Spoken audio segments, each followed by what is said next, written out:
Welcome to the Bedford Boys Tribute Center inside of the historic Green's Drug Store, Bedford, Virginia. Please come in. My name is Ken Parker, and along with my wife Linda, we'd like to welcome you to historic Green's Drug Store, home of the Bedford Boys Tribute Center. This section of Green's Drug Store, downtown heart of Bedford. During World War II, there were only 3,200 people that reside in this wonderful little community.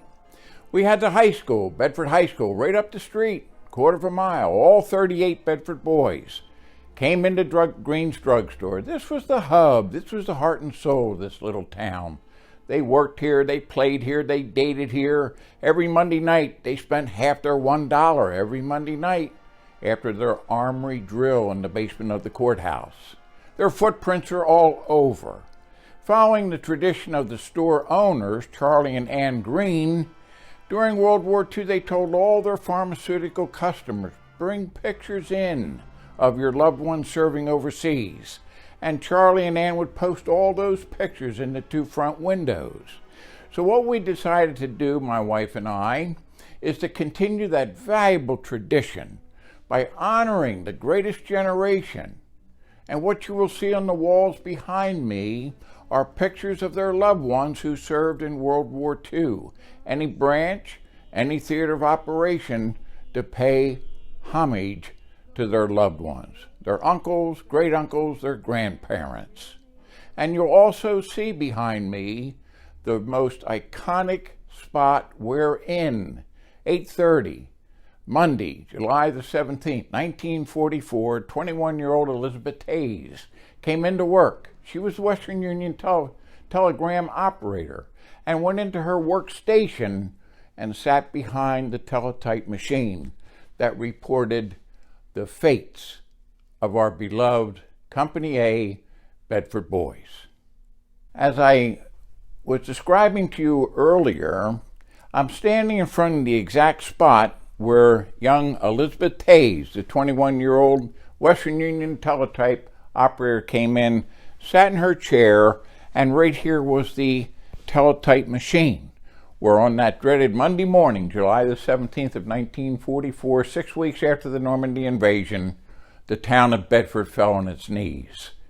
Telegrams came in, the first 4 killed in action, the next 5 missing in action, reporting the fate of their beloved Bedford boys. You are in the Bedford Boys Tribute Center, the front section of Old Green's Drug Store. I can't emphasize to you enough how sacred of ground this is.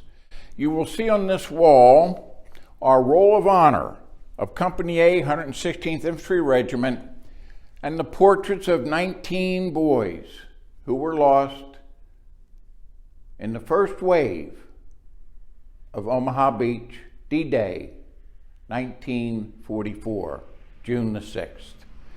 I am standing on brick that was taken by a family from right out front of Green's Drug Store because on the late afternoon in February of 1941, the town of Bedford gave its farewell parade to its beloved Bedford boys, and the family knew that their son marched on this brick. And as you will see in our normal guided tour for our visitors, we tell us the backgrounds of each of the boys that were lost, and including the Gold Star mothers and widows. And right in front of me is the teletype machine that, in fact, Elizabeth Hayes received the messages on that dreaded Monday morning, July the 17th, 1944. And as you will see, all the artifacts, personal effects in the cases of the Bedford Boys is the nation's largest collection and most comprehensive collection of their personal effects. All items in the cases are owned by the families who have participated enormously in the creation of the Tribute Center, paying homage to their uncles. On the other opposite wall, you will see homage paid to the 20 Gold Star mothers, the 5 Gold Star widows, and the company commander, Captain Taylor N. Fellers.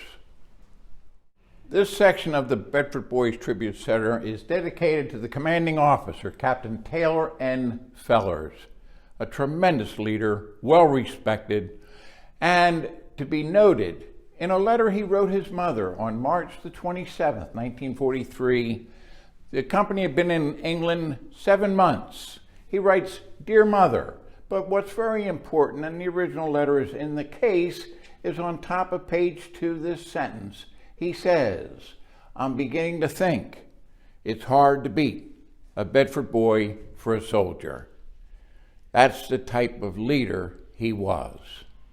I hope you've enjoyed this very quick tour of Green's Drugstore and our beloved Bedford Boys Tribute Center. My wife Linda and I moved from Oklahoma City to Bedford a year and a half ago to open this because we were so emotionally affected by our research and our study of Company A, the Bedford Boys. We need your help.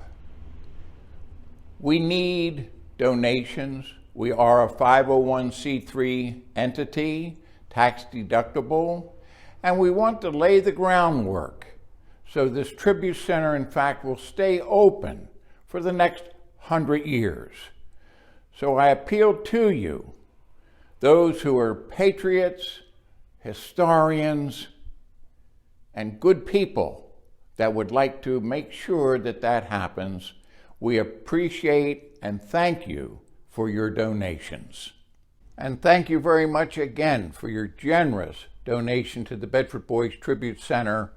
And we're humbled and honored to make a plaque so designating your company, your foundation, or you as an individual on our thank you to our patriotic citizens and community, Bedford Remembers wall. Again, we thank you for your consideration. Please help us to keep this open for 100 years. Thank you.